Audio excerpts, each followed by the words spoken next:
ಇವತ್ತು ನಾವು ಕೊಡಗಿನಲ್ಲಿರುವ ಭಾಷಾ ವೈವಿಧ್ಯತೆ ಹಾಗೂ ಸವಾಲುಗಳು ಈ ಕುರಿತಾಗಿ ಚರ್ಚೆ ಮಾಡಿಕೊಡ್ಲಿಕ್ಕಿದ್ದೇವೆ. ನಾನು ನಾಗೇಶ್ ಕಾಲರು ಅಂತ ಒಬ್ಬ ಸಣ್ಣ ಬರಹಗಾರ. ನನ್ನ ಜೊತೆಗಿದ್ದಾರೆ ಡಾಕ್ಟರ್ ತೀತಿರ ರೇಖಾ ವಸಂತ, ಗೋಣಿಕೊಪ್ಪಲು ಕಾವೇರಿ ಕಾಲೇಜಿನ ಕನ್ನಡ ವಿಭಾಗದ ಮುಖ್ಯಸ್ಥೆಯಾಗಿ ಸೇವೆ ಸಲ್ಲಿಸ್ತಾ ಇದ್ದಾರೆ. ಕೊಡವ ಕನ್ನಡ ಭಾಷೆಯಲ್ಲಿ ಕೃತಿ ರಚಿಸಿ ಪ್ರಕಟಿಸಿದ್ದಾರೆ. ಹಲವಾರು ಸಂಶೋಧನಾ ಕೃತಿಗಳನ್ನು ಕೂಡ ಇವರು ಪ್ರಕಟಿಸಿದ್ದಾರೆ. ಅಂತಾರಾಷ್ಟ್ರೀಯ, ರಾಷ್ಟ್ರೀಯ, ರಾಜ್ಯ ಮಟ್ಟದ ವಿಚಾರ ಸಂಕಿರಣಗಳಲ್ಲಿ ಸಂಪನ್ಮೂಲ ವ್ಯಕ್ತಿಯಾಗಿ ಕೂಡ ಭಾಗವಹಿಸ್ತಾ ಇದ್ದಾರೆ. ಆಧುನಿಕ ಕೊಡವ ಸಾಹಿತ್ಯ ಇವರ PhD ಸಂಶೋಧನಾ ಕೃತಿ, ಕೊಡವ ರಂಗಭೂಮಿ MPhil ಸಂಶೋಧನಾ ಕೃತಿ, ಜೊತೆಗೆ ಅರಿಕಟ್ಟು ಸಂಶೋಧನಾ ಪ್ರಬಂಧಗಳ ಸಂಕಲನ, ಕೂತಂಡ ಪಾರ್ವತಿ ಪೂವಯ್ಯ, ಕೊಡವ ಜಾನಪದಗಳ ಆಟಗಳು ಇನ್ನಿತರ ಪ್ರಕಟಿತ ಸಂಶೋಧನಾ ಕೃತಿಗಳು, ಸಾಹಿತ್ಯ ಸೇವೆಗಾಗಿ ಕರ್ನಾಟಕ ರಾಜ್ಯ ನಾಟಕ ಅಕಾಡೆಮಿ ಪುರಸ್ಕಾರ, ಮೈಸೂರು ರಂಗಾಯಣ ಪ್ರಶಸ್ತಿ, ಕೊಡಗು ಜಿಲ್ಲಾ ರಾಜ್ಯೋತ್ಸವ ಪ್ರಶಸ್ತಿ, ಕೊಡಗಿನ ಗೌರವ ಪ್ರಶಸ್ತಿ, ಹೀಗೆ ಹಲವು ಪ್ರಶಸ್ತಿ ಪುರಸ್ಕಾರಗಳನ್ನ ಪಡ್ಕೊಂಡಿದ್ದಾರೆ. ರೇಖಾ ಅವರಿಗೆ ನಿಮಗೆ ಕಾರ್ಯಕ್ರಮಕ್ಕೆ ಸ್ವಾಗತ.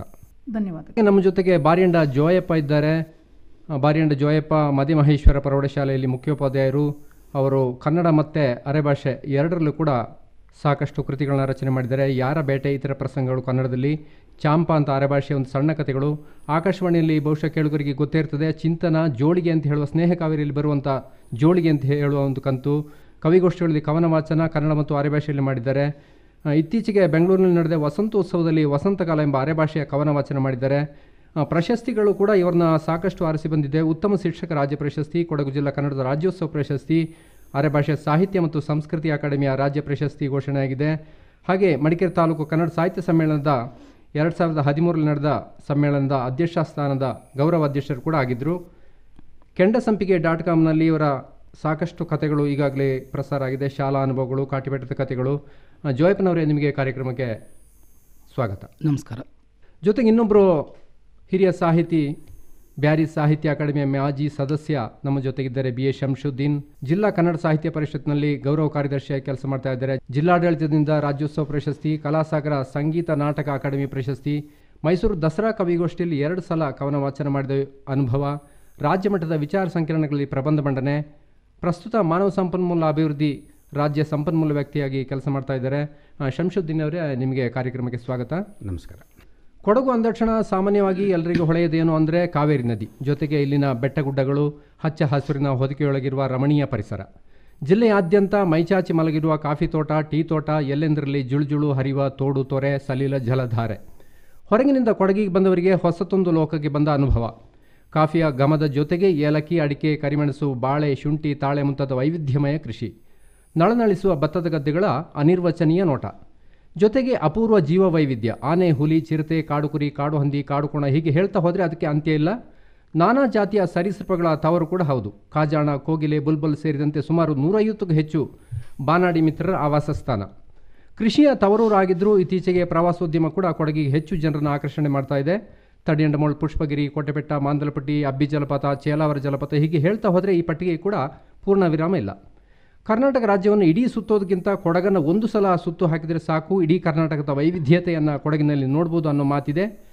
ಕೊಡಗಿನ ಪುತ್ತರಿ ಆಚರಣೆಗಳಿರ್ಬೋದು, ವೈಭವದ ದಸರಾ ಆಚರಣೆಗಳಿರ್ಬೋದು, ಕಾವೇರಿ ಸಂಕ್ರಾಂತಿ ಸಂಭ್ರಮ, ಕೈಲ್ಪೊಳ್ದ ವಿಶೇಷತೆಗಳು, ಇಸ್ಲಾಂ ಧರ್ಮದ ಉರೂಸ್ ಆಚರಣೆಗಳು, ಬುಡಕಟ್ಟು ಸಂಸ್ಕೃತಿಯ ಕುಂಡೆ ಹಬ್ಬ, ಗೌಡ ಸಂಸ್ಕೃತಿಯ ಹರಿಸೇವೆ ಆಚರಣೆಗಳು, ಹೀಗೆ ಪಟ್ಟಿ ತುಂಬ ದೊಡ್ಡದಿದೆ. ಕೊಡವ ಸಂಸ್ಕೃತಿ, ಅರೆಭಾಷೆ ಗೌಡ ಸಂಸ್ಕೃತಿ, ಬ್ಯಾರಿ ಸಂಸ್ಕೃತಿ, ಬುಡಕಟ್ಟು ಸಂಸ್ಕೃತಿ, ತುಳು ಸಂಸ್ಕೃತಿಗಳ ಸಂಗಮ ಸ್ಥಾನ ಕೂಡ ಕೊಡಗು ಜಿಲ್ಲೆ. ಹೀಗೆ ಕೊಡಗಿನ ವಿಶೇಷತೆಗಳನ್ನ ಪಟ್ಟಿ ಮಾಡೋದು ಕೂಡ ಅಷ್ಟು ಸುಲಭ ಅಲ್ಲ. ಈ ಎಲ್ಲ ಸಾಂಸ್ಕೃತಿಕ ಅನನ್ಯತೆಗಳ ಜೊತೆಗೆ ಭಾಷಾ ವೈವಿಧ್ಯತೆ, ಕೊಡವ ಇರ್ಬೋದು, ಅರೆಭಾಷೆ, ಬ್ಯಾರಿ ಭಾಷೆ, ಮಲಯಾಳ, ತುಳು, ಎರವ ಭಾಷೆ, ಕುರುಬ ಭಾಷೆ, ತಮಿಳು, ಕೊಂಕಣಿ, ಮರಾಠಿ ಭಾಷೆಗಳು, ಜೊತೆಗೆ ಹಿರಿಯಣ್ಣನಾಗಿ ಕನ್ನಡ. ಕೆಲವು ಭಾಷಿಗರು ಅನಾದಿಯಿಂದಲೇ ಕೊಡಗಿನಲ್ಲಿದ್ದರು, ಕೆಲವು ಭಾಷಿಗರು ಬದುಕನ್ನು ಅರಸ್ತಾ ಕೊಡಗಿನಲ್ಲಿ ನೆಲೆ ನಿಂತವರು, ವೃತ್ತಿ ಆಧಾರಿತವಾಗಿ ಕೆಲವು ಭಾಷಿಗರನ್ನ ರಾಜರ ಕಾಲದಲ್ಲಿ ಕರೆಸಿಕೊಂಡಿದ್ದು ಕೂಡ ಈಗ ಇತಿಹಾಸ. ಕೊಡಗಿನಲ್ಲಿ ಈಗಿರುವ ಸಾಂಸ್ಕೃತಿಕ ವಿಭಿನ್ನತೆಯ ಹಿನ್ನೆಲೆಯಲ್ಲಿ ಇಂದಿನ ಭಾಷಾ ವೈವಿಧ್ಯತೆ ಮತ್ತು ಸವಾಲುಗಳು ಏನು ಅಂತ ನಾವು ಇವತ್ತೊಂದು ಚರ್ಚೆಯನ್ನು ಕೈಗೆತ್ತಿಕೊಂಡಿದ್ದೇವೆ. ಆಯಾ ಭಾಷೆಗಳಿಗೆ ಇವತ್ತಿನ ಸಂದರ್ಭದಲ್ಲಿ ಬೆಳವಣಿಗೆಯ ದೃಷ್ಟಿಯಲ್ಲಿ ಇರಬಹುದಾದ ಸಂಕೀರ್ಣತೆಗಳ ಬಗ್ಗೆ ಕೂಡ ಚರ್ಚೆ ಮಾಡ್ಬೋದು ಅಂದ್ಕೊಂಡಿದ್ದೇನೆ. ಚರ್ಚೆಯನ್ನು ಪ್ರಾರಂಭ ಮಾಡೋಣ. ಕೊಡವ ಭಾಷೆ ಹೆಚ್ಚು ಪ್ರಾಚೀನವಾದ ಕೊಡಗಿನಲ್ಲಿ ಇರುವಂಥ ಒಂದು ಭಾಷೆಯ ಕುರಿತಾಗಿ, ಕೊಡವ ಭಾಷೆಯ ಮೂಲ, ಜನಾಂಗೀಯ ಮತ್ತು ಸಾಂಸ್ಕೃತಿಕ ಹಿನ್ನೆಲೆ ಕುರಿತಾಗಿ ಸ್ವಲ್ಪ ಹೇಳಿ ರೇಖವರೇ. ಕೊಡವ ಭಾಷೆ ಕೊಡಗಿನ ಪ್ರಾದೇಶಿಕ ಭಾಷೆಯಾಗಿ ಬಹಳ ಹಿನ್ನೆಲೆಯನ್ನು ಪಡ್ಕೊಂಡಿದೆ. ಯಾಕಂದರೆ ಕ್ರಿಸ್ತಶಕ ಸುಮಾರು 1-2ನೇ ಶತಮಾನದ ತಮಿಳಿನ ಸಂಗಮ ಸಾಹಿತ್ಯದಲ್ಲಿ, ಅನಂತರ ಇದೇ ಕಾಲಘಟ್ಟದ ಕಾವೇರಿ ಪುರಾಣದಲ್ಲಿ ಕೊಡಗಿನ ಮತ್ತು ಇಲ್ಲಿಯ ಜನಸಮುದಾಯಗಳ ಕುರಿತಾದಂಥ ವಿವರಗಳನ್ನು ನಾವು ಕಾಣ್ತೇವೆ. ಆ ನಂತರದಲ್ಲಿ ಬಹುಶಃ ಮೌಖಿಕ ಹಿನ್ನೆಲೆಯಲ್ಲಿ ಮುಂದುವರಿದಂತಹ ಈ ಕೊಡವ ಭಾಷೆ ಕ್ರಿಸ್ತಶಕ 1174 ಹುಣಸೂರು ಶಾಸನದಲ್ಲಿ ಮೊದಲಿಗೆ ಗ್ರಂಥಸ್ಥ ಆಗ್ತದೆ. ಯಾಕೆಂದರೆ ಅಲ್ಲಿ ಬರುವ ಆ ಹುಣಸೂರು ಶಾಸನದಲ್ಲಿ ಬರುವ ಎಲ್ಲ ನಾಡ ಕೊಡಗರು ಕೂಡಿ ಎಂಬ ಪದ ಮೊದಲು ಕೊಡಗಿನ ಮತ್ತು ಇಲ್ಲಿಯ ಜನಸಮುದಾಯಗಳ ಒಂದು ಸ್ಪಷ್ಟ ವಿವರಣೆಯನ್ನು ದಾಖಲಾತಿ ಮಾಡ್ತದೆ ಅಂತೇಳಿ ಹೇಳ್ತಾರೆ. ಆದರೆ ಇಂತಹ ಈ ಕೊಡವ ಎಂಬ ಪದವನ್ನು ನಾವು ಭಾಷಿಕವಾಗಿ ಮತ್ತು ಜನಾಂಗಿಕವಾಗಿ ಅನಂತರ ಸಮುದಾಯವಾಚಕವಾಗಿ ಹೀಗೆ ಹಲವು ನೆಲೆಯಲ್ಲಿ ಈಗ ಕೊಡವ ಅಂತಂದ್ರೆ ಅದು ಒಬ್ಬ ಜಾತಿಯ ಸೂಚಕ ಆಗಿರ್ಬೋದು. ಇಲ್ಲ ಇಲ್ಲ ಇಲ್ಲ ಯಾಕೆಂದರೆ ಒಂದು ಈಗಾಗಲೇ ಕರಾವಳಿಯಲ್ಲಿ ತುಳು ಭಾಷೆ ಇದೆ. ಹಾಗಾಗಿ ಅಲ್ಲಿ ತುಳು ಬಹು ಸಮುದಾಯದ ಒಂದು ಸಾಮಾನ್ಯವಾದಂಥ ಪ್ರಾದೇಶಿಕವಾದ ಆಡುಭಾಷೆ ಅದು. ಹಾಗೆಯೇ ಕೊಡಗಿನಲ್ಲಿ ಈ ಕೊಡವ ಭಾಷೆಯನ್ನು ಸುಮಾರು 23ಕ್ಕೂ ಹೆಚ್ಚು ಸಮುದಾಯಗಳು ಮಾತನಾಡುತ್ತಾರೆ. ಹಾಗೆ ಇಲ್ಲಿಯ ಪ್ರಾದೇಶಿಕ ಭಾಷೆಯಾಗಿ ಕೊಡವ ಬಹಳ ಪ್ರಮುಖವಾದಂಥ ಭಾಷೆ. ಸುಮಾರು ಎಷ್ಟು ವರ್ಷದ ಹಿನ್ನೆಲೆ ಇರ್ಬೋದು ಇದಕ್ಕೆ, ಈ ಸಂಸ್ಕೃತಿ ಮತ್ತು ಈ ಭಾಷೆಗೆ? ಯಾಕೆಂದರೆ ಸುಮಾರು ಕ್ರಿಸ್ತಶಕದ ಆರಂಭದಿಂದಲೇ ನಾವು ಈ ಭಾಷೆಯ ಕುರಿತಾದಂಥ ವಿವರಗಳನ್ನು ಮತ್ತು ಅದರ ಹಿನ್ನೆಲೆಯನ್ನು ಕಾಣ್ತಾ ಬರ್ತೇವೆ. ಆದರೆ ಈ ಪೂರ್ವದ ಸಾಹಿತ್ಯ ಆಗಲಿ ಅಥವಾ ಭಾಷಿಕವಾದಂಥ ವಿವರಗಳಾಗಲಿ ಎಲ್ಲೂ ಕೂಡ ದಾಖಲಾಗದೇ ಇರೋದರಿಂದ ನಮಗೆ ಆ ಪೂರ್ವದ ಭಾಷಾ ಸ್ವರೂಪ ಅಥವಾ ಸಾಹಿತ್ಯದ ಸ್ವರೂಪ ಏನಿತ್ತು ಅನ್ನೋದು ನಮಗೆ ಗೊತ್ತಾಗೋದಿಲ್ಲ. ಆದರೆ ಮೌಖಿಕವಾಗಿ ಅದೆಲ್ಲೂ ಕೂಡ ನಿರಂತರವಾಗಿ ಹರಿದು ಬಂದಿದೆ. ಕೊಡವ ಭಾಷೆಯನ್ನು ಆಡುವ ಈ ಜನಾಂಗಗಳು ಬೇರೆ ಬೇರೆ ಕಾಲಘಟ್ಟಗಳಲ್ಲಿ ಕೊಡಗಿಗೆ ಬಂದು ನೆಲೆಸಿದ್ದಾರೆ ಅಂತ ಹೇಳೋ ಒಂದು ಮಾತಿದೆ. ಹೌದು. ಅವರ ಈಗ ಕಾಪಾಳ ಜನಾಂಗವನ್ನೇ ನಾವು ಉದಾಹರಣೆಗೆ ತಗೊಂಡ್ರೆ ಹೌದು, ತೀರಾ ಒಂದು ಇತ್ತೀಚಿನ ಒಂದು 100-150 ವರ್ಷಗಳ ಇತಿಹಾಸ ಮಾತ್ರ ಅವರಿಗಿದೆ. ಅವರ ಸಂಸ್ಕೃತಿ ಏನಿದೆ ಅದು ಕೂಡ ಇವತ್ತು ಕೊಡವೇ ಆಗಿದೆ. ಹೌದು. ಈ ಹಿನ್ನೆಲೆಯಲ್ಲಿ ಒಂದು ಭಾಷೆ ಹೇಗೆ ಒಳಗೊಳ್ತದೆ, ಎಲ್ಲ ಸಮುದಾಯಗಳನ್ನ ಹೇಗೆ ಒಳಗೊಳ್ತದೆ ಅಂತ ಹೇಳ್ತೀರಿ ನೀವು? ಏಕೆಂದರೆ ಈಗ ಒಂದು ಆ ಪ್ರದೇಶದ ಒಂದು ಸಂಸ್ಕೃತಿ ಮತ್ತು ಆ ಭಾಷೆ ಬಹಳ ಗಟ್ಟಿಯಾದಾಗ, ಅಂದರೆ ಒಂದು ಸ್ಟ್ರಾಂಗ್ ಆಗಿದೆ ಅಂತ ನಾವು ಹೇಳ್ತೇವಲ್ಲ, ಆ ರೀತಿಯ ಒಂದು ಗಟ್ಟಿ ಪ್ರಭಾವವನ್ನು ಮತ್ತು ಅದು ಮಾನವೀಯವಾದಂತಹ ನೆಲೆಗಳನ್ನು ಒಳಗೊಂಡಾಗ ಬಹು ಸಮುದಾಯಗಳು ಆ ಸಂಸ್ಕೃತಿಯ ಕಡೆಗೆ ಆಕರ್ಷಿತವಾಗುವ, ಆ ನಂತರದ ಕಾಲಘಟ್ಟದಲ್ಲಿ ಅದೇ ನಮ್ಮ ಭಾಷೆ ಅಂತೇಳಿ ಹೇಳುವ ಮತ್ತು ಅದನ್ನು ಗುರುತಿಸಿಕೊಳ್ಳುವಂಥ ಒಂದು ಸಂದರ್ಭ ಕಾಣ್ತದೆ. ಪಾಳರಲ್ಲೇ ಅವರ ಮೂಲ ಭಾಷೆ ಮಲಯಾಳಂ. ಆದರೆ ಈಗಾಗಲೇ ನಾವು ಅವರನ್ನ ಮಾತಾಡಿಸಿದರೆ ಅವರಿಗೆ ಕನ್ನಡವೂ ಬರೋದಿಲ್ಲ, ಮಲಯಾಳಂ ಬರೋದಿಲ್ಲ.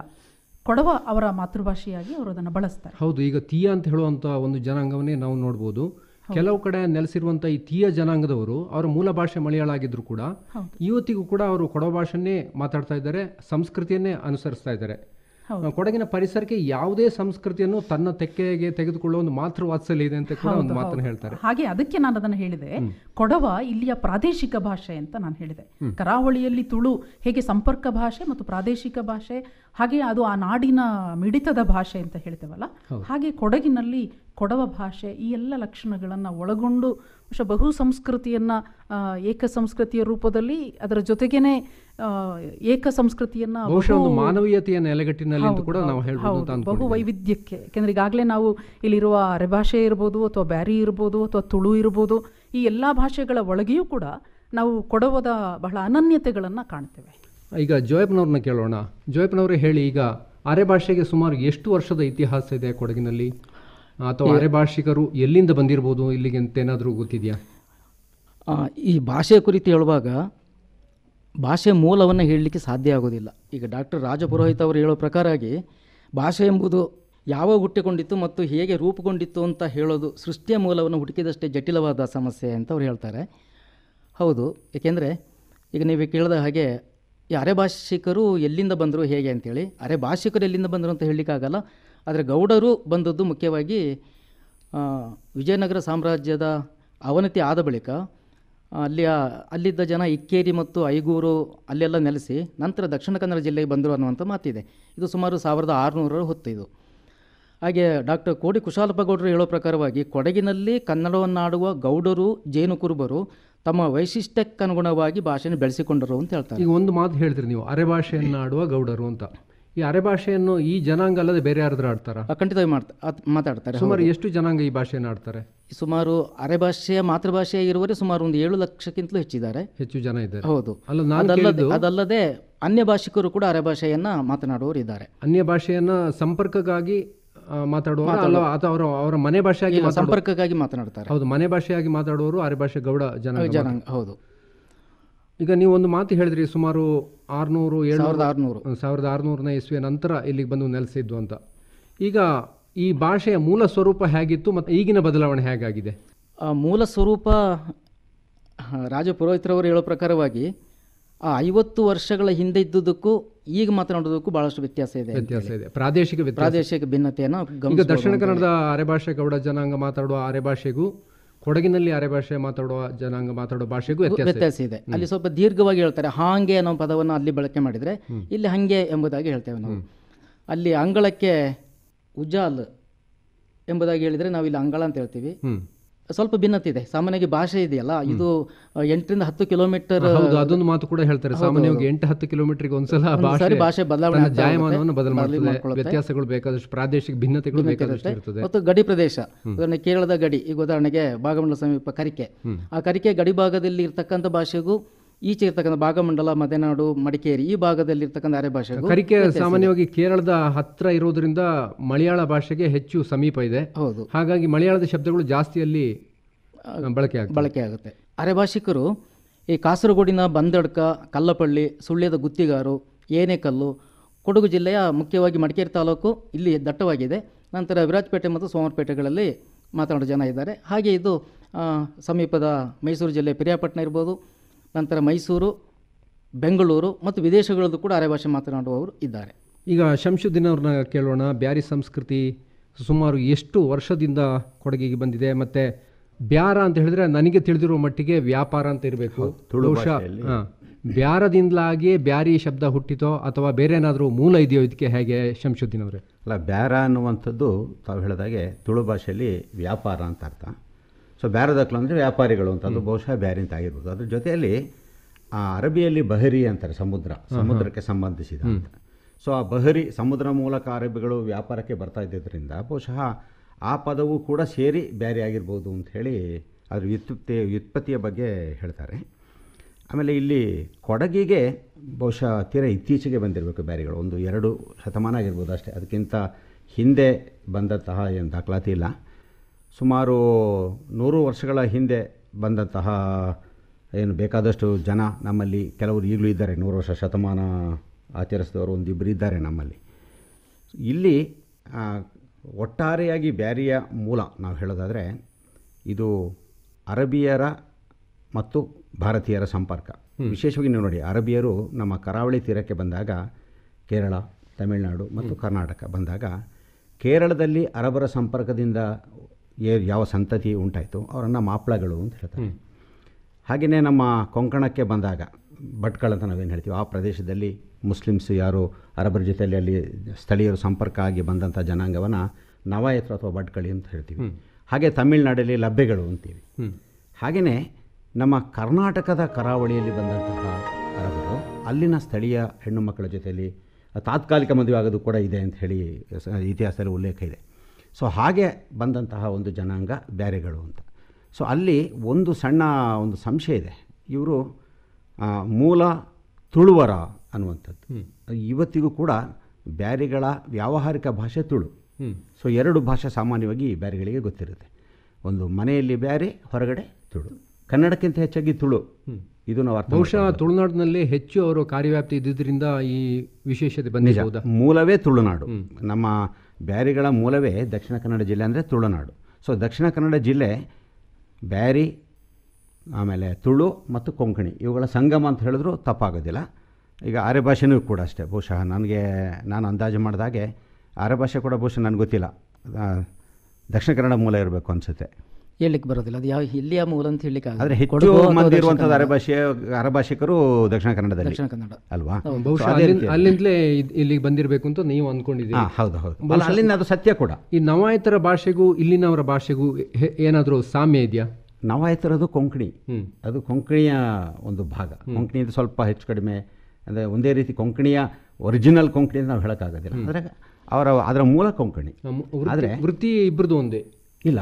ಅವರು ಬಹುತೇಕ ನವಾಯತರು ಲಭ್ಯಗಳು ಏನು ಹೇಳ್ತೀವಿ, ಅವರು ಬಟ್ಟೆ ವ್ಯಾಪಾರದಲ್ಲಿ ಹೆಚ್ಚು ತೊಡಗಿಸ್ಕೊಳ್ತಾರೆ. ಹೆಚ್ಚು ಕಡೆಗಳೆಲ್ಲ ಅವ್ರದ್ದು ಬಟ್ಟೆ ವ್ಯಾಪಾರಿ ಸಂಸ್ಕೃತಿ. ಹೌದು, ಅವ್ರದ್ದು ಕೂಡ ವ್ಯಾಪಾರಿ ಸಂಸ್ಕೃತಿ. ಬಹುತೇಕ ಮುಸಲ್ಮಾನರ ಆಗಿನ ಕಾಲದಲ್ಲಿ ಅದು ಮುಸಲ್ಮಾನರತ್ತೂ ಹೇಳೋಕ್ಕಾಗೋದಿಲ್ಲ. ವೃತ್ತಿ ವ್ಯಾಪಾರವೇ ಹೆಚ್ಚಿದ್ದಿದ್ದರಿಂದ, ಆಗ ಉದ್ಯೋಗಕ್ಕಿಂತ ಹೆಚ್ಚಾಗಿ ವ್ಯಾಪಾರವೇ ಇದ್ದಿದ್ದರಿಂದ ಬಹುತೇಕ ಜನರ ಒಂದು ಏನು ಜೀವನ ನಿರ್ವಹಣೆಗೆ ಅವರು ಇಂತಹ ವೃತ್ತಿಗಳನ್ನೇ ಅವಲಂಬಿಸ್ತಾಯಿದ್ರು. ಅದು ವಿಶೇಷವಾಗಿ ಬ್ಯಾರಿಗಳು ಹೊರಗಡೆ ಎಲ್ಲ ಹೋಗ್ತಾಯಿದ್ರು ಅನ್ನುವಂಥದ್ದು. ಗಾಡಿಗಳಲ್ಲಿ ಕಟ್ಕೊಂಡು ನಮ್ಮ ತಂದೆ ಹೇಳ್ತಾಯಿದ್ರು, ಗಾಡಿ ಕಟ್ಕೊಂಡು ಘಟ್ಟ ಹತ್ಕೊಂಡು ಬರ್ತಾಯಿದ್ವಿ ಅಂತ, ಗಾಡಿಯಲ್ಲಿ 2-3 ದಿವಸ ಬೇಕಾಗ್ತಿತ್ತು ಅಂತ ಅಲ್ಲಿಂದ ಇಲ್ಲಿ ಬರಲಿಕ್ಕೆ ಅಂತ ಹೇಳ್ಬಿಟ್ಟು. ಕನ್ನಡ ಮತ್ತು ಇತರ ಭಾಷೆಗಳೊಟ್ಟಿಗೆ ಸಂಬಂಧ, ಬ್ಯಾರಿ ಭಾಷೆಯ ಸಂಬಂಧ ಹೇಗಿದೆ ಅಥವಾ ಕೊಡವ ಭಾಷೆಯ ಸಂಬಂಧ ಹೇಗಿದೆ, ಗೌಡ ಭಾಷೆಯ ಸಂಬಂಧ ಹೇಗಿದೆ ಅಂತ ನಾವೀಗ ಚರ್ಚೆ ಮಾಡೋಣ. ರೇಖಾ ಅವರು ಹೇಳಿ. ಡಾಕ್ಟರ್ ರಾಬರ್ಟ್ ಕಾಲ್ಡ್ವೆಲ್ ಹೇಳ್ತಾರೆ, ಕೊಡವ ಭಾಷೆ ಕನ್ನಡ ಮತ್ತು ತುಳು ಭಾಷೆಯ ನಡುವೆ ಇದೆ ಅಂತ ಹೇಳಿ. ಹೀಗಾಗಿ ಈ ಭಾಷೆಯ ಮೂಲವೇ ಕನ್ನಡದ ಜೊತೆಗೆ ಗುರುತಿಸಿಕೊಂಡಿರುವಂಥ ಸಂದರ್ಭವನ್ನು ನಾವು ಕಾಣ್ತೇವೆ.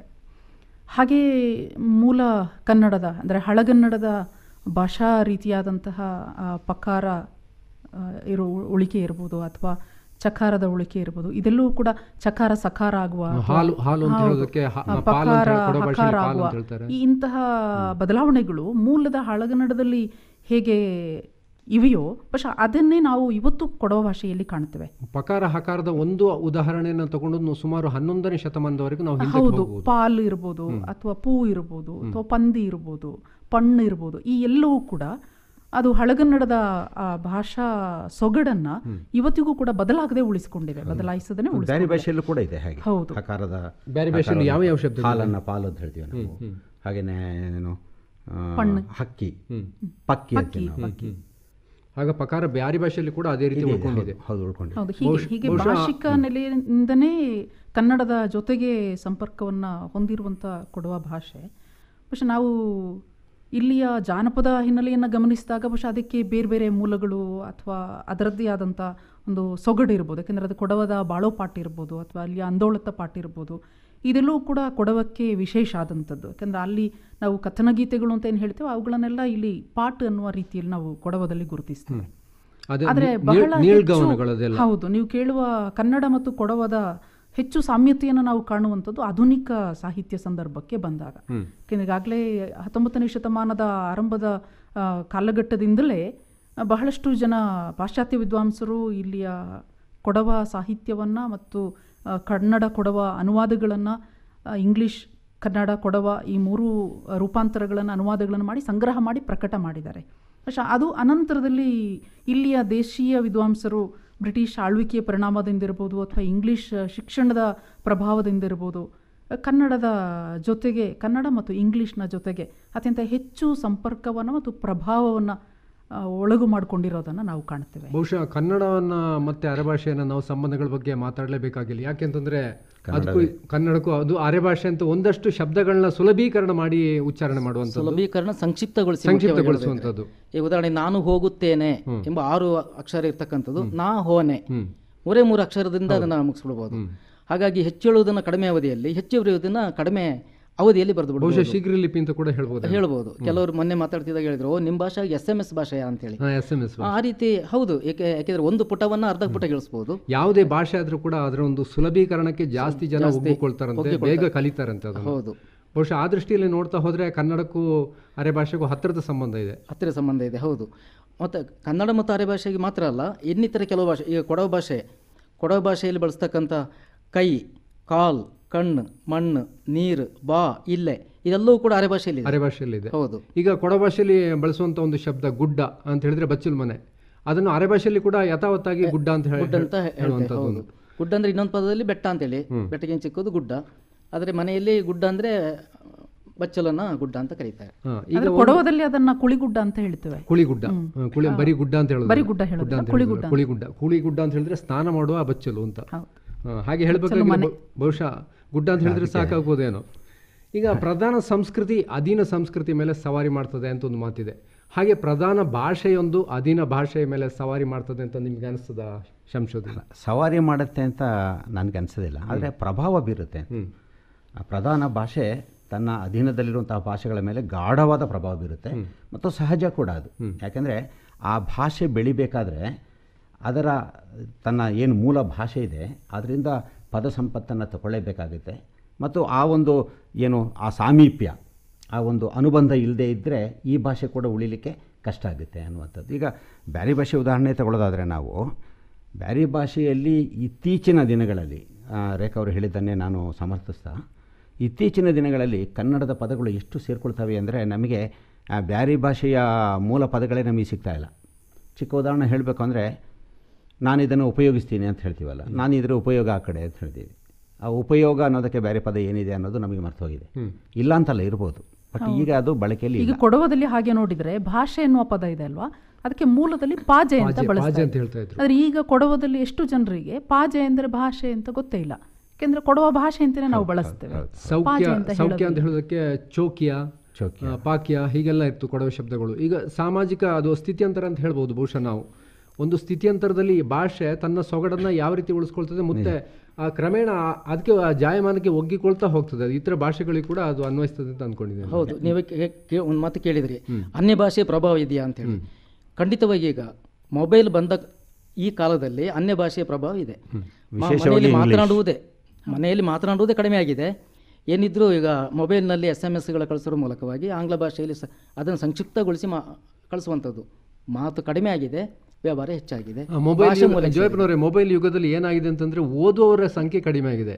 ಈ ಓದುವವರ ಸಂಖ್ಯೆ ಕಡಿಮೆ ಆಗಿರೋದ್ರಿಂದ ಈಗ ಅರೆ ಭಾಷೆಯ ಬೆಳವಣಿಗೆ ಏನಾದರೂ ಕುಂಠಿತ ಆಗಿದೆ ಅಂತ ನಿಮಗೆ ಅನಿಸ್ತಾ ಇದೆಯಾ? ಈಗ ಅರೆ ಭಾಷೆ ಇತ್ತೀಚೆಗೆ ತಾನೇ ಪ್ರವರ್ಧಮಾನಕ್ಕೆ ಬರ್ತಾ ಇದೆ, ಒಂದು ಅಕಾಡೆಮಿ ಕೂಡ ಆಗಿದೆ. ಭಾಷೆಯ ಬೆಳವಣಿಗೆಗೆ ಅಕಾಡೆಮಿ ಕೂಡ ಶ್ರಮಿಸ್ತಾ ಇರುವಂತ ಕಾಲಘಟ್ಟ ಇದು. ಈ ದೃಷ್ಟಿಯಲ್ಲಿ ಹೆಚ್ಚು ಹೆಚ್ಚು ಸಾಹಿತ್ಯ ಜನರನ್ನು ತಲುಪಬೇಕಾದ ಅವಶ್ಯಕತೆ ಇದೆ. ಖಂಡಿತವಾಗಿ ಆ ಕೆಲಸ ಆಗ್ತಾ ಇದೆಯಾ? ಇಲ್ಲ, ಇನ್ನೂ ಪೂರ್ತಿಯಾಗಿ ಅದು ಪ್ರವರ್ಧಮಾನಕ್ಕೆ ಬಂದಂತಿಲ್ಲ. ಹೆಚ್ಚು ಕೆಲಸ ಆಗಬೇಕಾಗಿದೆ. ಈಗ ನೀವು ಸಾಮಾನ್ಯವಾಗಿ ಸುಮಾರೆಲ್ಲ ಪುಸ್ತಕ ಬರೆದಿದ್ದೀರಿ. ಚಾಂಪಾದ ಒಂದು ಸೊಗಸಾದ ಪುಸ್ತಕ ಬರೆದಿದ್ದೀರಿ. ಆ ಪುಸ್ತಕ ಎಷ್ಟು, ಸಣ್ಣ ಕಥೆಗಳ ಪುಸ್ತಕ ಎಷ್ಟು ಜನರಿಗೆ ತಲುಪಿದೆ? ಎಷ್ಟು ಜನ ನಿಮಗೆ ಪ್ರತಿಕ್ರಿಯೆ ತೋರಿಸಿದ್ದಾರೆ? ಹೌದು, ಅದು 1000 ಪ್ರತಿಗಳನ್ನು ಅಚ್ಚು ಹಾಕಿಸಿದ್ದು. ಸುಮಾರು 800 ಪ್ರತಿಗಳಷ್ಟು ಖರ್ಚಾಗಿದೆ. ಇನ್ನೊಂದು ಕೆಲವು 150-200 ಪ್ರತಿಗಳು ಇರಬಹುದು. ಶಂಶುದ್ದೀನ್ ಅವರೇ, ನಿಮ್ಮ ಕವನ ಸಂಕಲನ ಎಷ್ಟು ಜನರ ಬಳಿ ತಲುಪಿದೆ? ಎಷ್ಟು ಜನ ನಿಮಗೆ ಪ್ರತಿಕ್ರಿಯೆ ತೋರಿಸಿದ್ದಾರೆ? ನಾನು ಕವನ ಸಂಕಲನ ಅಂತ ಮಾಡಿಲ್ಲ, ಆದರೆ ಬೇರೆ ಬೇರೆ ಸಂಕಲನಗಳಲ್ಲಿ ನನ್ನ ಕವನಗಳು ಸೇರಿಕೊಂಡಿವೆ. ಇದು ನಿಮಗೆ ಇನ್ನೂ ಹೇಳಬೇಕು ಅಂದರೆ, ಬಹುಶಃ ಬ್ಯಾರಿ ಭಾಷೆಯ ಇತಿಹಾಸದಲ್ಲಿ ಒಂದು ಶಿಷ್ಟ ರೂಪದಲ್ಲಿ ಒಂದು ಸಾಹಿತ್ಯ ಬಂದಿದ್ದು 1983ರಲ್ಲಿ ನನ್ನ ಒಂದು ಕ್ಯಾಸೆಟ್ ಬಿಡುಗಡೆ ಆದಾಗ, ಪುದಿಯ ಬ್ಯಾರಿ ಪಾಟಂಗ ಅಂತ. ಅದುವರೆಗೆ ಬಾಯಿ ಮಾತಿನಲ್ಲೇ ಇತ್ತೆ ಹೊರತು ಒಂದು ಶಿಷ್ಟ ರೂಪದಲ್ಲಿ ಸಾಹಿತ್ಯ ಇರಲಿಲ್ಲ. ಸೊ ಅದಾದ ನಂತರ ಆಗ ಇನ್ನೂ ಒಂದಿತ್ತು, ನಮ್ಮ ಬ್ಯಾರಿಗಳಲ್ಲಿ ಬಹಳ ಕೀಳರಿಮೆ ಇತ್ತು, ಬ್ಯಾರಿ ಅಂತ ಹೇಳ್ಕೊಳ್ತಾನೆ ಇರಲಿಲ್ಲ. ಸೊ ನಾವು ಪುದಿಯ ಬ್ಯಾರಿ ಪಾಟಂಗ ಅಂತ ಹೇಳಿ ಮಾಡಿದಾಗ, ಆಗ ನಮಗೆ ಮುಂಗಾರು ಪತ್ರಿಕೆ ಇತ್ತು. ನಮ್ಮ BM ಹನೀಫ್ ಅವರಿಗೆ ಪ್ರಜಾವಾಣಿಲಿದ್ದಾರೆ, ಅವರು ಅದರ ಉಪಸಂಪಾದಕರಾಗಿದ್ದರು. ಅವರು ತ್ಯಾಗರಾಜ್ ಇವರೆಲ್ಲ ನಮಗೆ ಅಲ್ಲಿ ಭಾಳ ಸಪೋರ್ಟ್ ಮಾಡಿದ್ರು ಅಲ್ಲಿ. ಆದರೆ ಏನಾಯಿತು ಅಂತ ಹೇಳಿದ್ರಲ್ಲಿ, ನಮ್ಮ ಪುದಿಯ ಬ್ಯಾರಿ ಪಾಟಂಗ ಅಂಥೇಳಿ ನಾವು ಬ್ಯಾನರ್ ಹಾಕಿದಾಗ, ಪೋಸ್ಟರ್ ಹಾಕಿದಾಗ ಅದನ್ನೆಲ್ಲ ಹರಿದಾಕಿದ್ರು ನಮ್ಮ ಬ್ಯಾರಿಗಳೇ. ನಮ್ಮನ್ನು ಕೀಳು ಮಾಡ್ತೀರಿ, ಮಾಪಿಳ್ಳ ಪಾಠ ಅಂತ ಹಾಕಿ ಅಂಥೇಳಿ. ಸೊ ಆದರೂ ನಾವು ಬಿಡಲಿಲ್ಲ, ಮಾಡಿದ್ವಿ. ಅದು ಕ್ಯಾಸೆಟ್ ಭಾಳ ಚೆನ್ನಾಗಾಯಿತು.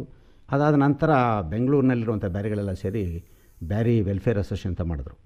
ಅದ್ರ ಮೂಲಕ ಒಂದು ದೊಡ್ಡ ಸಮ್ಮೇಳನ ಮಾಡಿದ್ರು. ಆಗಿನ ರಾಜ್ಯಪಾಲರು ಕೂಡ ಅದಕ್ಕೆ ಬಂದಿದ್ದರು. ಭಾಳ ದೊಡ್ಡ ಅರಮನೆ ಆವರಣದಲ್ಲಿ ದೊಡ್ಡ ಬ್ಯಾರಿ ಸಮ್ಮೇಳನ ಮಾಡಿದ್ರು, ಸಾಹಿತ್ಯ ಸಮ್ಮೇಳನ. ಅದು ಬಹಳ ಯಶಸ್ವಿಯಾಯಿತು. ಅದಾದ ನಂತರ ಮಂಗಳೂರಿನಲ್ಲಿ ಮಾಡಿದ್ರು, ಆಮೇಲೆ ಮೂಡಬಿದ್ರೆಯಲ್ಲಿ ಮಾಡಿದ್ರು, ಚಿಕ್ಕಮಗಳೂರಿನಲ್ಲಿ ಒಂದು ಭಾಳ ಯಶಸ್ವಿಯಾಗಿ ಸಮ್ಮೇಳನ ಮಾಡಿದ್ರು. ಆಮೇಲೆ ಒಂದು 2012ರಲ್ಲಿ ನಾವಿಲ್ಲಿ ಮಡಿಕೆಯಲ್ಲೂ ಕೂಡ ಭಾಳ ಚೆನ್ನಾಗಿ ಯಶಸ್ವಿಯಾಗಿ ಭಾಷೆಯ ಪೋಷಣೆಗೆ ಸಂಸ್ಕೃತಿ ಅರೆ ಭಾಷೆ ಆಗಲಿ ಅಥವಾ ಬ್ಯಾರಿ ಆಗಲಿ, ಈ ಭಾಷೆಗಳಲ್ಲಿ ಮಾತ್ರ ಇಂತಹ ಭಾಷೆಯ ಬಗ್ಗೆ, ಮಾತೃಭಾಷೆಯ ಬಗ್ಗೆ ಕೀಳರಿಮೆಯ ಒಂದು ಸಂದರ್ಭ ಬಂದಿದ್ದಲ್ಲ. ಬಹುಶಃ ನನಗನ್ನಿಸಿದ್ದ ಮಟ್ಟಿಗೆ ಇಂಗ್ಲಿಷ್ ಶಿಕ್ಷಣದ ಅನಂತರದಲ್ಲಿ ಬಹುಶಃ ಎಲ್ಲ ಪ್ರಾದೇಶಿಕ ಭಾಷೆಗಳು ಕೂಡ ಹೌದು ಈ ತನ್ನ ಮಾತೃಭಾಷೆಯ ಒಂದು ಕೀಳರಿಮೆಯನ್ನು ಅನುಭವಿಸಿದೆ ಇದು. ಯಾಕೆಂದರೆ ಕನ್ನಡಕ್ಕಿಂತಲೂ ಕೂಡ ಹೆಚ್ಚಾಗಿ ಬಹುಶಃ ಕೊಡವ, ಬ್ಯಾರಿ, ಅರೆ ಭಾಷೆಯಂತಹ ಈ ಸಣ್ಣ ಮಟ್ಟದ ಪ್ರಾದೇಶಿಕ ಭಾಷೆಗಳು ಇವುಗಳನ್ನು ಹೆಚ್ಚು ಅನುಭವಿಸಿದೆ. ಅದ್ರ ಜೊತೆಲಿ ನೀವು ಈವನ್ ಕನ್ನಡವನ್ನು ತಗೊಳ್ಬಹುದು ನೋಡಿ. ಆಂಗ್ಲ ಮಾಧ್ಯಮ ಶಾಲೆಗಳಲ್ಲಿ ಕನ್ನಡದಲ್ಲಿ ಮಾತಾಡೋದು ಅಲ್ಲ, ಅದು ಕನ್ನಡ ಆಗಲಿ ಅಥವಾ ಮರಾಠಿ, ಕನ್ನಡ, ಬಂಗಾಳಿ ಇಂಥ ಭಾಷೆಗಳು ಇನ್ನೊಂದು ಎತ್ತರದ ಮಟ್ಟದ ಭಾಷೆಗಳು. ನಾನು ಹೇಳ್ತಾ ಇರೋದು ಬಹಳ ಸಣ್ಣ ಮಟ್ಟದ ಭಾಷೆಗಳ ಬಗ್ಗೆ. ಯಾಕೆಂದರೆ ಕೊಡವದವರು ಕೂಡ ಯಾವಾಗ ಇಂಗ್ಲಿಷ್ ಭಾಷೆಗೆ ಶಿಕ್ಷಣಕ್ಕೆ ತೆರ್ಕೊಂಡ್ರು, ಕೊಡವ ನನಗೆ ಗೊತ್ತಿಲ್ಲ ಅಂತ ಹೇಳೋದೇ, ಓದ್ಲಿಕ್ಕೆ ಬರೋದಿಲ್ಲ, ನನಗೆ ಬರೀಲಿಕ್ಕೆ ಬರೋದಿಲ್ಲ ಅಂತ ಹೇಳೋದೇ ಅದೊಂದು ಹೆಮ್ಮೆ, ಹಿರಿಮೆ ಅನ್ನೋದು. ಆ ಥರದೊಂದು ಭಾವ ಇತ್ತು. ಆದರೆ ಈಗ ಅದು ಬದಲಾಗಿದೆ. ಮತ್ತೆ ನಾವು ವಾಪಸ್ ಬರ್ತಾ ಇದ್ದೇವೆ. ಈಗ ನನಗೆ ಇಂಗ್ಲಿಷ್ ಎಲ್ರಿಗೂ ಬರ್ತದೆ, ಅದು ಕಾಮನ್ ಲಿಂಕ್ ಲ್ಯಾಂಗ್ವೇಜ್ ಅದು. ಹಾಗಾಗಿ ಕನ್ನಡ ಅದು ರಾಜ್ಯದ ಭಾಷೆ, ಅದು ಎಲ್ರಿಗೂ ಬರ್ತದೆ. ಅದು ನನಗೆ ಕೊಡವದಲ್ಲಿ ಏನೋ ಬರ್ತದೆ, ನಾನು ಕೊಡವದಲ್ಲಿ ಬರೀಬಲ್ಲೆ, ಅದರಲ್ಲಿ ಓದಬಲ್ಲೆ, ಅದರಲ್ಲಿ ಏನೋ ಒಂದು ಸಾಧನೆ ಮಾಡಿದ್ದೀನಿ ಅಂತ ಅಂದ್ಕೊಳ್ಳುವಾಗ ಹಿಂದೆಗಿಂತ ನಾವು ಈಗ ಹೆಚ್ಚು ಅದನ್ನು ಹೆಮ್ಮೆಯಿಂದ ನಾವು ಹೇಳ್ಕೊಳ್ಳುವ ಸ್ಥಿತಿ. ಈಗ ನಮ್ಮ ಹೆಸರು ನಮ್ಮದೇ ಬ್ಯಾರಿ ಅಂತ ಹಾಕೊಳ್ತೀವಿ. ಹೌದು, ಸೈಯದ್ ಬ್ಯಾರಿ, ಹೌದು, ಇಬ್ರಾಹಿಂ ಬ್ಯಾರಿ, ಈ ರೀತಿ ಬ್ಯಾರಿ ಅಂತ ಹಾಕ್ಕೊಂಡು ಹೇಳ್ತೀವಿ ನಾವೀಗ. ಆಮೇಲೆ ನಮ್ಮಲ್ಲಿ ಹಿಂದೆ ಏನಾಯಿತು ಅಂದರೆ ಜನಗಣತಿಗೆ ಬಂದ ಸಂದರ್ಭದಲ್ಲಿ ನಮ್ಮ ಭಾಷೆಯನ್ನು ಮಾಪಳ ಮಲಯಾಳ ಅಂತ ಹಾಕ್ತಾಯಿದ್ರು. ಸೊ ಈಗ ನಾವಿಲ್ಲ, ನಾವು ಕಡ್ಡಾಯವಾಗಿ ಹೇಳ್ತೀವಿ, ಇಲ್ಲ ಬ್ಯಾರಿ ಅಂತಲೇ ಬರೀಬೇಕು ಅಂತೇಳಿ ನಮೂದಿಸ್ತಾ ಇದ್ದೀವಿ ಈಗ. ಸೊ ಅದು ನೀವು ಹೇಳಿದಾಗೆ ಆ ರೀತಿಯಲ್ಲಿ ಒಂದಷ್ಟು ಬೆಳವಣಿಗೆ ಖಂಡಿತ ನಿಜ ನಿಜ. ಅದೊಂದು ಮಾತೃಭಾಷೆಯ ಬಗೆಗಿನ ಒಲವು. ಈಗ ಒಂದು ಮಾತಿದೆ, ಒಂದು ಭಾಷೆಯನ್ನು ಸಾಯಿಸಬೇಕಾದ್ರೆ ಮೊದಲು ಅದರ ಒಂದು ಸಂಸ್ಕೃತಿಯನ್ನು ಸಾಯಿಸಬೇಕಾದ್ರೆ ಮೊದಲು ಭಾಷೆಯನ್ನು ಸಾಯಿಸಬೇಕು ಅಂತ. ಈಗ ಇಂಗ್ಲೀಷ್ ಭಾಷೆ ಬಂದ ನಂತರ ಸಾಕಷ್ಟು ಭಾಷೆಗಳು ದಿನಕ್ಕೊಂದು ಭಾಷೆಯಾಗಿ ಸಾಯ್ತಾ ಇವೆ ಅಂತ ಒಂದು ಮಾತು ಕೂಡ ಇದೆ. ನಾವು ವಿವಿಧತೆಯಲ್ಲಿ ಏಕತೆಯನ್ನು ಕಾಣಬೇಕು ಅಂತಂದರೆ ಈ ಭಾಷೆಯನ್ನು ಪರಸ್ಪರ ಎಲ್ಲ ಭಾಷೆಗಳನ್ನ ಕೂಡ, ಈಗ ಕನ್ನಡ ನಮಗೆ ಇಲ್ಲಿ ಕರ್ನಾಟಕದಲ್ಲಿ ಹಿರಿಯಣ್ಣ ಹೇಗಿದ್ದಾನೋ ಅದೇ ರೀತಿ ಈ ಎಲ್ಲ ಭಾಷೆಗಳನ್ನ ಕೂಡ ಬೆಳೆಸೋದು ನಮ್ಮೆಲ್ಲರ ಜವಾಬ್ದಾರಿ ಆಗಿದೆ. ಈ ಭಾಷೆಯನ್ನು ಬೆಳೆಸಲಿಕ್ಕೆ ನಾವು ಮನೆಯಲ್ಲಿ ಮಾತಾಡೋದು ಮಾತ್ರ ಅಲ್ಲದೆ ಬೇರೆ ಯಾವ ನಿಟ್ಟಿನಲ್ಲಿ ಕೆಲಸ ಮಾಡ್ಬೋದು ಜಯಪ್ಪನವರೇ? ಮನೆಯಿಂದ ಹೊರಟಾಗ ನಮ್ಮ ಮಾತೃಭಾಷೆ ಏನುಂಟೋ, ಮನೆ ಮಾತು ಏನುಂಟೋ ಆ ಮಾತನ್ನು ಆಡಬೇಕೇ ಹೊರತಾಗಿ ಬೇರೆಯವ್ರನ್ನ ಕಂಡ ಕೂಡಲೇ ನಾವು ಬಾಯಿ ಮುಚ್ಚಿಬಿಟ್ಟಿರ್ತೀವಿ. ಅವರ ಭಾಷೆ ಏನುಂಟೋ ಆ ಭಾಷೆಗೆ ನಾವು ಮಾತಾಡಲಿಕ್ಕೆ ಪ್ರಯತ್ನ ಪಡ್ತೇವೆ. ಅದು ತಪ್ಪು. ಮೊದಲನಾಗಿ ಅದನ್ನು ಬಿಡಬೇಕು, ಆ ಕೀಳರಿಮೆ ಬಿಡಬೇಕು.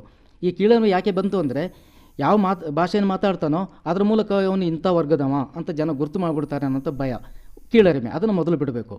ನಂತರ ಸಭೆ ಸಮಾರಂಭಗಳು, ಮದುವೆ ಅಂತ ಕಾರ್ಯಕ್ರಮ ಏನು ನಡೆಯುತ್ತೋ ಅಲ್ಲಿ ನಮ್ಮ ಮನೆಯ ಮಾತನ್ನು ಭಾಳ ಸ್ಪಷ್ಟವಾಗಿ ನಿರರ್ಗಳವಾಗಿ ಯಾವ ಹಿಂಜರಿಕೆ ಇಲ್ಲದೆ ಮಾತಾಡಬೇಕು.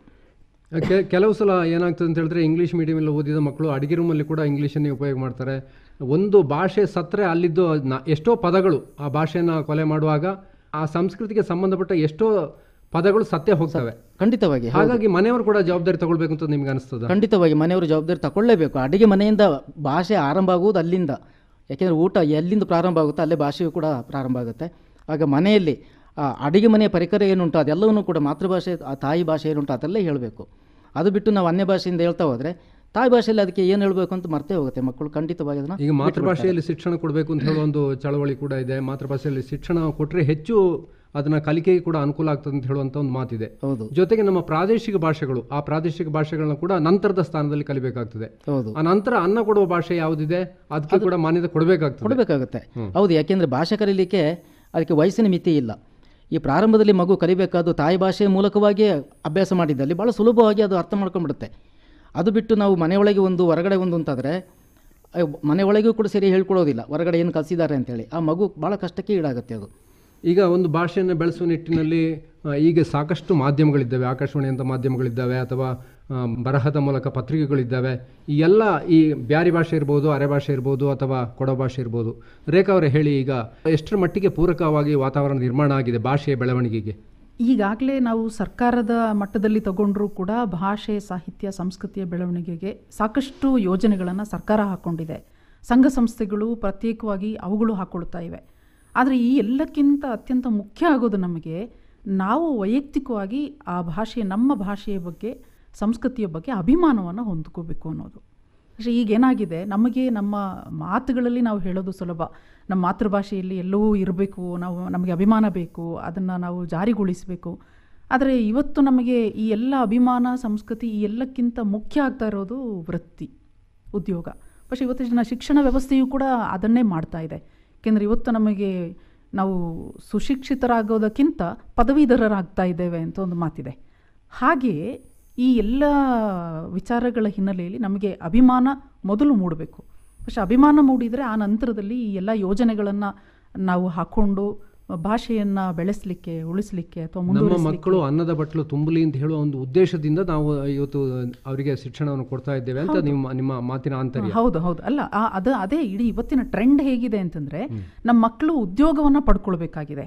ಹಾಗೆ ಉದ್ಯೋಗ ಪಡ್ಕೋಬೇಕು ಅಂತಂದ ತಕ್ಷಣ ಮಾತೃಭಾಷೆ ಹಿಂದೆ ಸರಿತದೆ. ಉದ್ಯೋಗ ಪಡ್ಕೊಳ್ಳಿಕ್ಕೆ ಇವತ್ತು ಅನ್ಯ ಮಾರ್ಗವೇ ಇಲ್ಲ. ಇಂಗ್ಲೀಷ್ ಉದ್ಯೋಗದ ಭಾಷೆ, ಇವತ್ತು ಅನ್ನದ ಭಾಷೆ ಆಗಿದೆ. ಒಂದು ಕಾಲಕ್ಕೆ ಕನ್ನಡ ಅಥವಾ ಕೊಡವ ಅನ್ನದ ಭಾಷೆ ಆಗಿತ್ತು. ಇವತ್ತು ಆ ಎಲ್ಲ ಸ್ಥಾನವನ್ನು ಇಡೀ ಪ್ರಪಂಚದಾದ್ಯಂತ ಇಂಗ್ಲಿಷ್ ಆಕ್ರಮಿಸಿಕೊಳ್ತಾ ಇದೆ.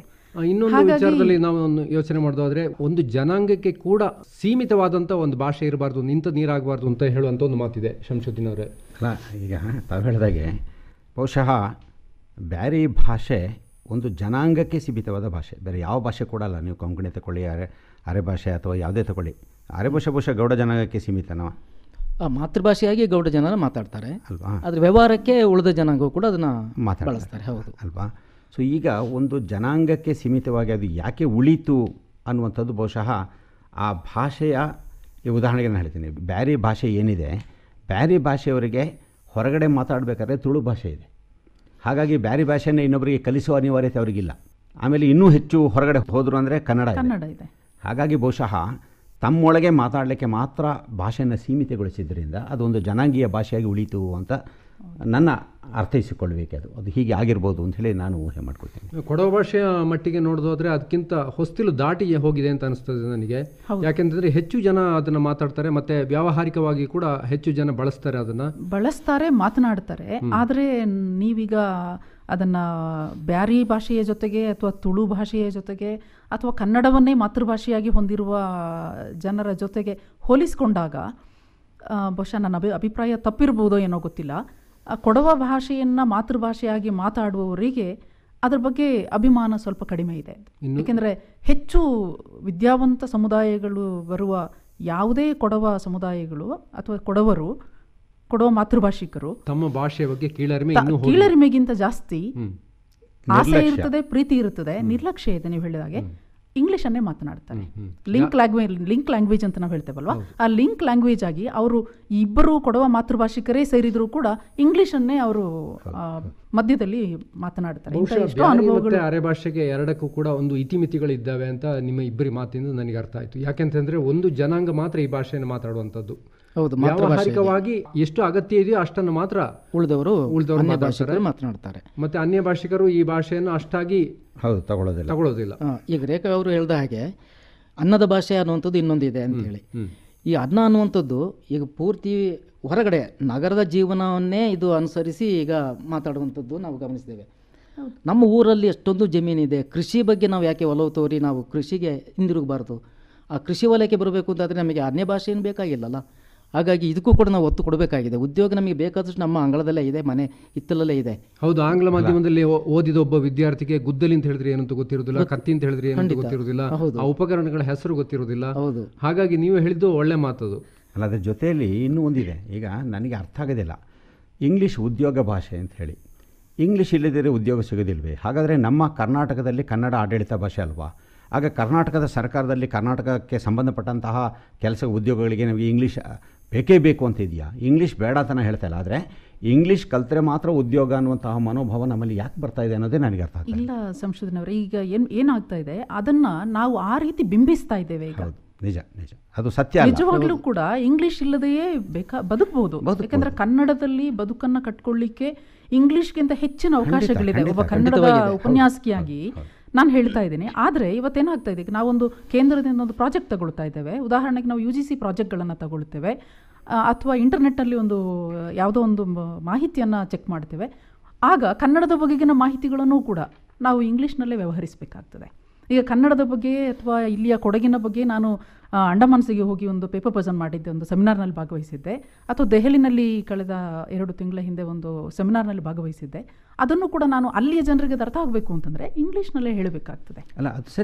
ಅದು ಅಂತಹ ಕೆಲವು ಸಂದರ್ಭಗಳು ನಮ್ಗೆ ಏನು ಮಾಡಿವೆ ಅಂತಂದರೆ, ಇಂಗ್ಲೀಷ್ ಇಲ್ಲದೆ ಕನ್ನಡ ಉಳಿಲಿಕ್ಕೆ ಆಗೋದಿಲ್ಲ, ಕೊಡವ ಉಳಿಲಿಕ್ಕೆ ಆಗೋದಿಲ್ಲ, ಭ್ರಮೆಯನ್ನು ಹುಟ್ಟಿಸಿವೆ. ಹೌದು, ನೀವು ನೋಡಿದ್ರೆ ಭ್ರಮೆ ಬೇರೆ, ಹೊರಗೆ ಬರಬೇಕಾಗಿದೆ. ಹೊರಗೆ ಬರಿಸುವ ಕೆಲಸವನ್ನ ನಾವು ಮಾತೃಭಾಷಿಕರು ಮಾಡಬೇಕಾಗಿದೆ. ಇದು ಬಹಳ ದೊಡ್ಡ ಸವಾಲು. ಅಕಾಡೆಮಿಗಳು ಒಂದಷ್ಟು ಪ್ರಯತ್ನ ಮಾಡಬೇಕು. ಈಗ ಸಾಕಷ್ಟು ಈಗ ಕೊಡವ ಭಾಷೆ ಅಕಾಡೆಮಿ ಇದೆ, ಅರೆ ಭಾಷೆ ಅಕಾಡೆಮಿ ಇದೆ, ಜೊತೆಗೆ ಬ್ಯಾರಿ ಭಾಷೆಗೆ ಕೂಡ ಅಕಾಡೆಮಿ ಆಗಿದೆ. ಈ ಭಾಷಾ ಅಕಾಡೆಮಿಗಳಿಂದ ಏನೇನು ಕೆಲಸ ಆಗಿದೆ ಶಂಶುದ್ದೀನ್ ಅವರ ನಿಮ್ಮ ದೃಷ್ಟಿಯಲ್ಲಿ? 2009ರಲ್ಲಿ ಬ್ಯಾರಿ ಅಕಾಡೆಮಿ ಸ್ಥಾಪನೆ ಆಯಿತು. MB ಅಬ್ದುಲ್ ರಹಮಾನ್ ಅವರು ಅದರ ಮೊದಲ ಅಧ್ಯಕ್ಷರಾಗಿದ್ದರು. ನಾನು ಕೂಡ ಒಬ್ಬ ಸದಸ್ಯ ಆಗಿದ್ದೆ.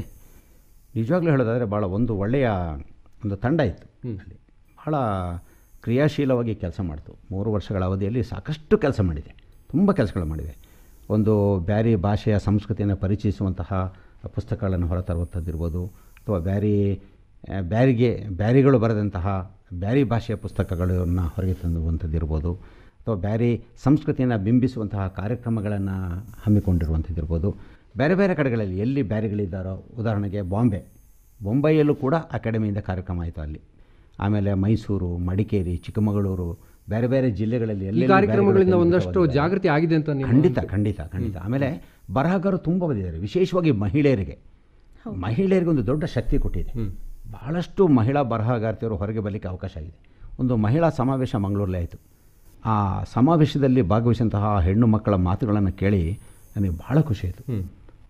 ಅವರ ಒಳಗಿನ ಆ ವಿಚಾರಗಳಿದೆಯಲ್ಲ, ಅದಕ್ಕೊಂದು ವೇದಿಕೆ ಸಿಕ್ಕಿದಾಗ ಅದು ಹೇಗೆ ಹೊರಗೆ ಬಂತು ಅಂತ ಹೇಳುವಂಥದ್ದು, ಅವರವರ ಮಾತೃಭಾಷೆಯಲ್ಲಿ ಅವರವರ ಮನಸ್ಸಿನ ಭಾವನೆಗಳನ್ನು ಹೊರಹಾಕುವ ಖಂಡಿತವಾಗ್ಲೂ. ಜೋಯ್ರವರೇ, ಈಗ ಅರೆಭಾಷೆ ಅಕಾಡೆಮಿ ಕೂಡ ಸ್ಥಾಪನೆ ಆಗಿದೆ.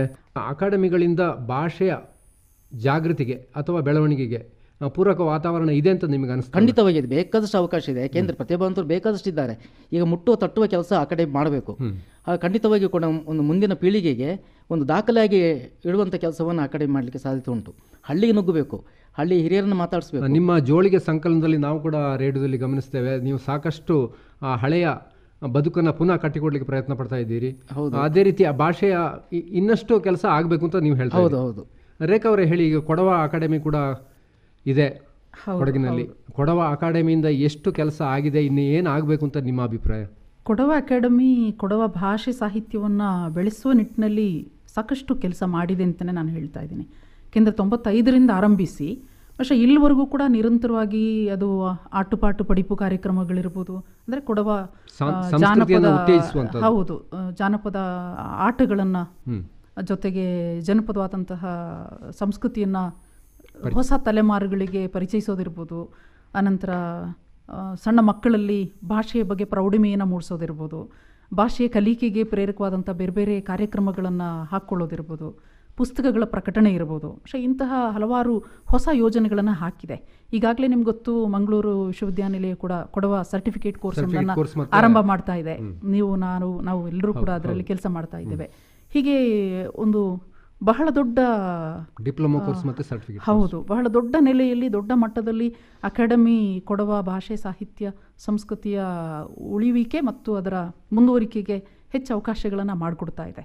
ಆದರೂ ಕೂಡ ಅದು ಸಾಲದು ಅಂತಲೇ ನನ್ನ ಭಾವನೆ. ಯಾಕೆಂದರೆ ಈಗಾಗಲೇ ನಾವು ಹೇಳ್ತಾ ಇದ್ದೇವೆ, ನಾವು ಜಾಗತೀಕರಣದ ನಡುವೆ പക്ഷೇ ಕನ್ನಡದಂತಹ ಬಹಳ ಪ್ರಬುದ್ಧ ಭಾಷೆಯೇ ಹೆದರಿಕೆಯನ್ನು ಅನುಭವಿಸುವಂಥ ಸ್ಥಿತಿಯಲ್ಲಿ, പക്ഷേ ಇದನ್ನು ನಂಬಿಕೊಂಡಿರುವ ಅಥವಾ ಇದರ ಜೊತೆಗಿರುವಂತಹ ಒಂಥರ ಕನ್ನಡ ಭಾಷೆ, ಅದು ತಾಯಿ ಬೇರು ಅಂತಂದರೆ ಈ ಕೊಡವ, ಬ್ಯಾರಿ, ತುಳು, ಅರೆ ಭಾಷೆ ಇದೆಲ್ಲ ಕೌಲು ಬೇರುಗಳು. ಹಾಗಾಗಿ ಈ ಭಾಷೆಗಳು ಗಟ್ಟಿಯಾಗಬೇಕಾಗಿದೆ ಮತ್ತು ಅವುಗಳಿಗಿಂತ ಹೆಚ್ಚು ಆತಂಕವನ್ನು ಇವತ್ತು ಅನುಭವಿಸ್ತಾ ಇರುವಂಥ ಸ್ಥಿತಿ ಇದೆ. ಹಾಗಾಗಿ ಈ ಎಲ್ಲ ಭಾಷೆಗಳು ಕಂಪ್ಯೂಟರ್ನ ಒಳಗಡೆ ಮತ್ತೆ ಬರಬೇಕಾಗಿದೆ ಅನ್ನೋದು ನನ್ನ ಒಂದು ಸಂದರ್ಭವನ್ನು ಇಲ್ಲಿ ಯೋಚನೆ ಮಾಡ್ಕೊಳ್ಬೋದು. ಈಗ ಈ 3 ಅಕಾಡೆಮಿಗಳು ಇದ್ದರೂ ಕೂಡ ಕೊಡವ ಭಾಷೆಗೆ ಲಿಪಿ ಇಲ್ಲ, ಅರೆ ಭಾಷೆಗೆ ಸಪ್ರೇಟ್ ಆದ ಲಿಪಿ ಅವಶ್ಯಕತೆ ಇಲ್ಲ, ಬ್ಯಾರಿ ಭಾಷೆಗೆ ಕೂಡ ಲಿಪಿ ಇಲ್ಲ. ಈ ಎಲ್ಲ ಭಾಷೆಗಳು ಕೂಡ ಕನ್ನಡ ಲಿಪಿಯನ್ನೇ ಬಳಸಿ ತಮ್ಮ ಭಾಷೆಯನ್ನ ಇನ್ನಷ್ಟು ಹೆಚ್ಚಿನ ಪ್ರವರ್ಧಮಾನಕ್ಕೆ ತರ್ತಾ ಇವೆ. ಈ ನಿಟ್ಟಿನಲ್ಲಿ ಒಂದು ಲೆಕ್ಕದಲ್ಲಿ ಇದು ಕನ್ನಡದ ಬೆಳವಣಿಗೆ ಕೂಡ ಹೌದು. ನಾನು ಅದಕ್ಕೆ ಹೇಳಿದೆ, ಕನ್ನಡ ಅದು ತಾಯಿ ಬೇರು, ಈ ಎಲ್ಲ ಭಾಷೆಗಳು ಕನ್ನಡಕ್ಕೆ ಕೌಲು ಬೇರುಗಳು. ಈ ಅಕಾಡೆಮಿಗಳು ಆದ ನಂತರ ಕೂಡ ಹೌದು, ಕನ್ನಡದಿಂದ ಬೇರೆ ಭಾಷೆಗಳು, ಬೇರೆ ಭಾಷೆಗಳಿಂದ ಕನ್ನಡ ಪರಸ್ಪರ ಪೂರಕವಾಗಿ ಬೆಳೀಲಿಕ್ಕೆ ಅವಕಾಶವನ್ನು ಕಲ್ಪಿಸಿಕೊಡ್ತಾ ಇವೆ ಅನ್ನುವಂಥದ್ದು. ಈ ಎಲ್ಲ ಪ್ರಾದೇಶಿಕ ಭಾಷೆಗಳು ತಮ್ಮ ಭಾಷೆಯನ್ನು ಉಳಿಸೋದು ಬೆಳೆಸೋದರ ಜೊತೆಗೆ ಕನ್ನಡವನ್ನು ಗಟ್ಟಿಗೊಳಿಸ್ತವೆ. ಹಾಗಾಗಿ ಕನ್ನಡದ ಲಿಪಿಯನ್ನು ಬಳಸ್ಕೊಂಡಿರುವಂಥ ಈ ಭಾಷೆಗಳಿಗೆ ಈ ಲಿಪಿಯ ಜೊತೆಗೆ ಇನ್ನೊಂದು ಸ್ವಲ್ಪ ಸಮಸ್ಯೆ ಇದೆ.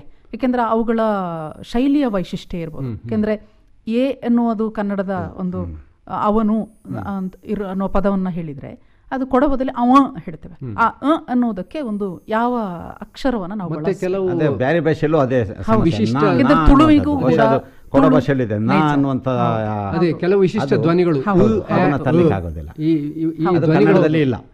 ಹಾಗಾಗಿ ಇವುಗಳೆಲ್ಲವನ್ನು ಒಳಗೊಂಡ ಹಾಗೆ ಒಂದು ಯೂನಿಕೋಡ್ ಅನ್ನು ನಾವು ಸೃಷ್ಟಿಸಬೇಕಾಗಿದೆ. ಯಾಕೆಂದ್ರೆ ಇವತ್ತು ಕಂಪ್ಯೂಟರ್ನಲ್ಲಿ ಏನೇನೋ ಹೊಸ ಆವಿಷ್ಕಾರಗಳನ್ನ ಮಾಡಲಿಕ್ಕೆ ಸಾಧ್ಯ ಇದೆ ಅಂತನ್ನುವಾಗ, പക്ഷേ ಇಂಥವುಗಳು ಕೂಡ ಯಾಕೆ ಸಾಧ್ಯ ಆಗಬಾರದು? ಈ ನಿಟ್ಟಿನಲ್ಲಿ ಅಕಾಡೆಮಿಗಳು ಬಹುಶಃ ಏನು ಒಟ್ಟಿಗೆ ಸೇರ್ಕೊಂಡು ಏನಾದೊಂದು, ಹೌದು, ಈಗ ಕೊಡವ ಭಾಷೆಯದು ಒಂದು ಆಂಬೆ ಅಂತ ಒಂದು ಶಬ್ದ ಬರ್ತದೆ, ಅದನ್ನ ಆಕ್ಸಿಡೆಂಟ್, ಇಂಗ್ಲಿಷಿನ ಆಕ್ಸಿಡೆಂಟ್ ಆಧಾರದಲ್ಲಿ ನಾವು ಉಚ್ಚಾರಣೆ ಮಾಡಬೇಕಾಗ್ತದೆ. ಇಂಗ್ಲಿಷ್ ನಲ್ಲಿ ಫೆನೆಟಿಕ್ಸ್ ಇದೆ.